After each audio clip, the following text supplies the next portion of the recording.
Good morning. Happy February wrap-up. I finished one book already. I actually finished it a couple of days ago, and it was the audiobook of Simon versus the Homo sapiens agenda. And I really did like it. It was really cute and a nice contemporary that focused on LGBT characters. It had some really funny bits, some really heartfelt bits, and I related to it a little bit just because of the kind of online aspect of it, because I kind of had an online thing going with somebody back when I was in high school that kind of, it wasn't similar to that because we knew who one another was, but it just was really interesting, and I thought it was a cute take on contemporary kind of romance. Definitely I didn't feel like it was very tropey, which was good. So yeah, I liked that one a lot. It definitely deserves the hype that it gets. I have also DNF'd a book already this month. I was listening to the audiobook of The Secret History of Violet Grant by Beatrice Williams. I don't even know. I got like maybe 15% into that book and I just was done. So in the first 15% of the book, she meets somebody at a post office, and by like within 24 hours, they are so comfortable with each other that he falls asleep in her apartment, and he also talks to her mom, and they're like talking to each other like they've known each other their entire lives, but they met less than 24 hours ago in line at a post office. Like, I'm pretty sure that is the most insta-lovey book I've ever read, listened to in my life.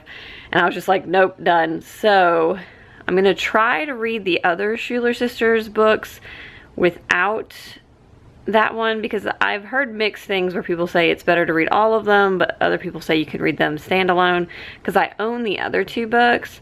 But if they're anything like that one, then I'm out, and I will be getting rid of those as well, which is, you know, it is what it is.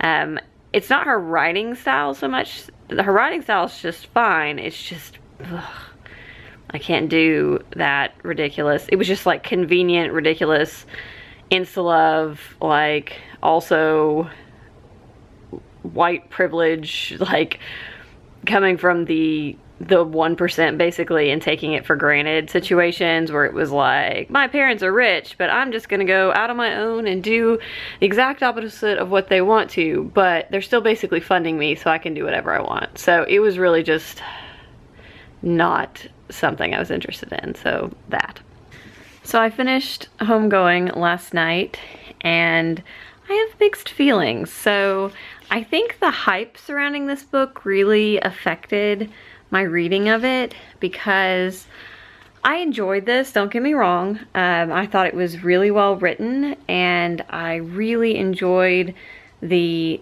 diving into the different histories of these two sides or two branches of a family, and kind of how one happening or one huge event sent them down drastically different paths in life. And I thought that that some of the characters were really fleshed out, and their stories were amazing and incredible, and they really stuck with me and made me think. But there were other characters who just felt like they weren't fully developed, and I just felt like it was more like a series of interconnected short stories than an overall novel, because every time I would get invested in a story and really want to know what comes next, we'd suddenly be on to somebody else and another generation, and by the time we picked up the thread of the other story again, we were so far removed from it with their next generation that it had sort of lost the intensity that I was feeling at the end of the last part, or the last generation. And I don't know, I wanted this to be longer, and I think that is what it really was, is that I think that it would have been much more compelling for me as a longer book. I think it's incredibly written, I think it's very important, and I think that it's something that could benefit from being read or taught to teenagers in high school, or just for people to really think about what our history has done, how it has affected us, and how it has affected our fellow Americans, our fellow, you know, humans. And there were parts of this that were really heartbreaking and hard to read, and there were parts of this that just really affected me and made me think. Overall, I really enjoyed this book, so I don't want anybody to think I didn't like it. I did. I thought it was beautiful, and I would definitely pick up anything else that Yaa Gyasi writes. I just think that the hype and the fact that it was such a short book that has such powerful information in it, that it really, it didn't live up to my expectations, which were, let's be honest, really, really, really high. Different setting. I am at our family's Florida house, and I finished this book that I actually picked up while on vacation. We went to the outlet malls, and they had a book warehouse, and so I got this for really cheap. I've heard really good things about it, so I picked it up.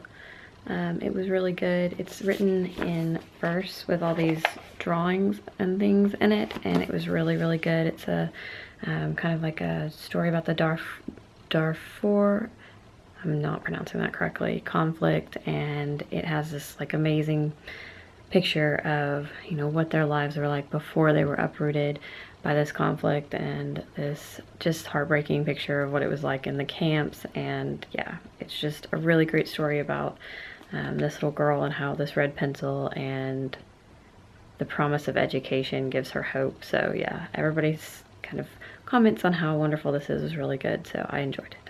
So I finished this today. I would have stayed up really late last night finishing it, but I had to be up at like 6 a.m. this morning, so I didn't want to push my luck and be exhausted.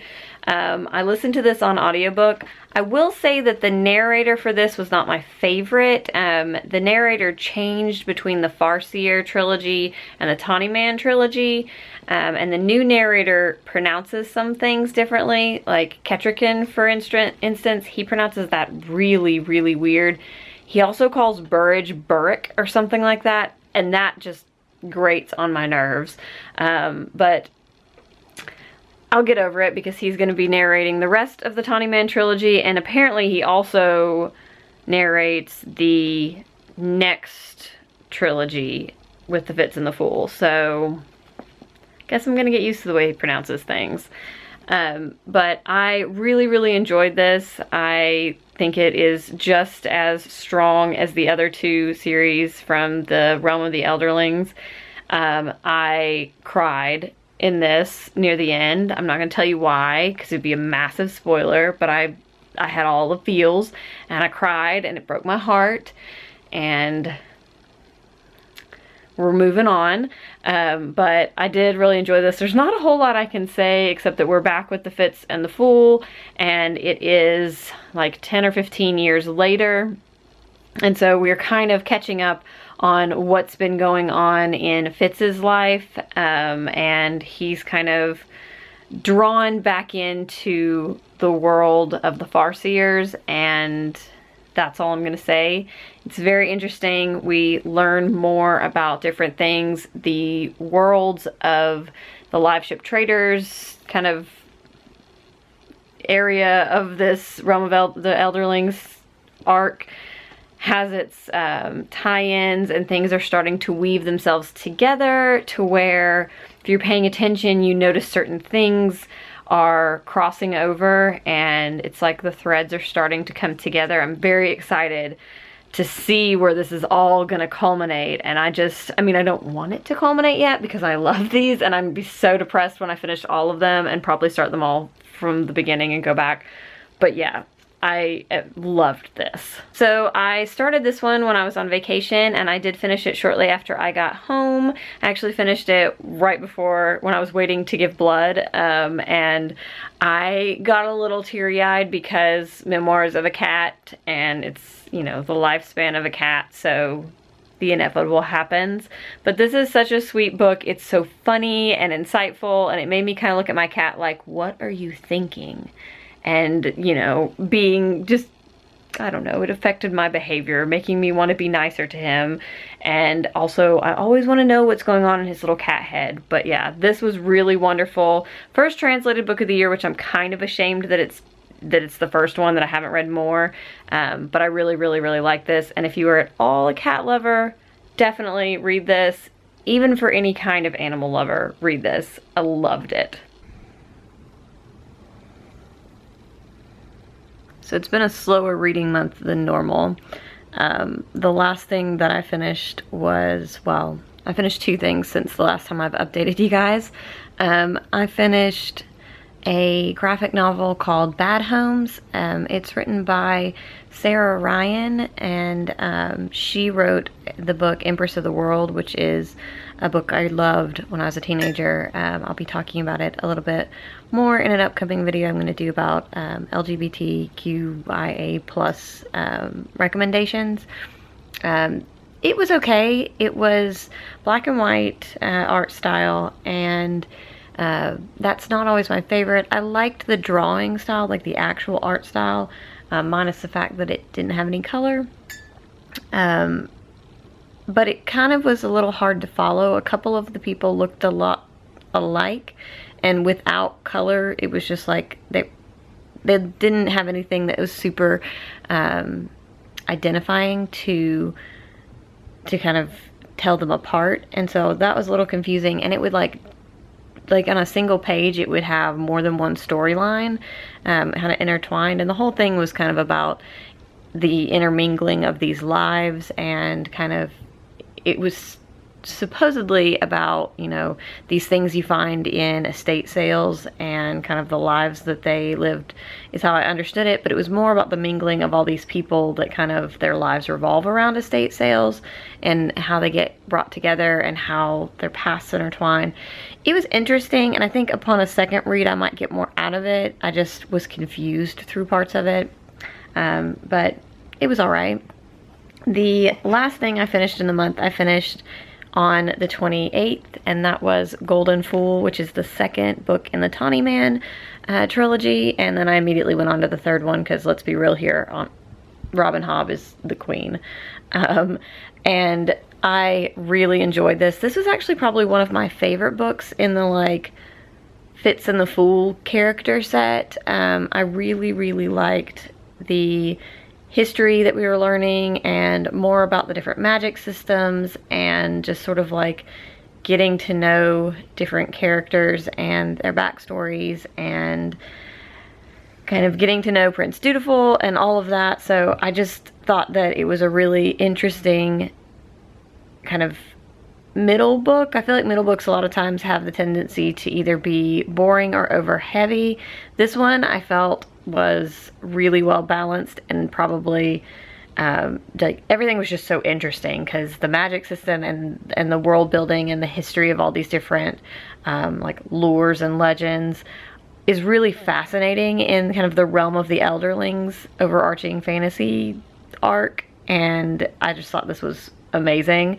And I've been kind of like slumpy, and literally the only thing I want to read / listen to is Robin Hobb books. Like, I got home, because I finished the last of it on my commute home from work, and I got home, deleted the file off of my iPad, and immediately went on Scribd and got the next audiobook, which is The Fool's Errand, and downloaded it, and to start March 1st. So yeah, I am really excited to continue on. And depending on my mood, whether or not I feel like reading anything other than Robin Hobb, I may, after I finish this one, which, oh boy, it's like 800 pages, and the audiobook is 35 hours, so it's going to be a while. It may take me most of March to listen to it, but I may end up going on to the next, I think the next set is a quartet, but we'll see. I don't know. I'm just really into the Robin Hobb books right now, and not really into much of anything else. So that will do it for the month of February. Not as many books as January for sure, and I don't anticipate March being much better. I've just not been really in the mood to read lately, and I've picked up very few physical books. I've just been doing the audiobook thing, so we'll see. But I would love to hear what you read in February. If you have any recommendations, what do you do to get out of a slump? Yeah, so I will see you guys next time. Bye.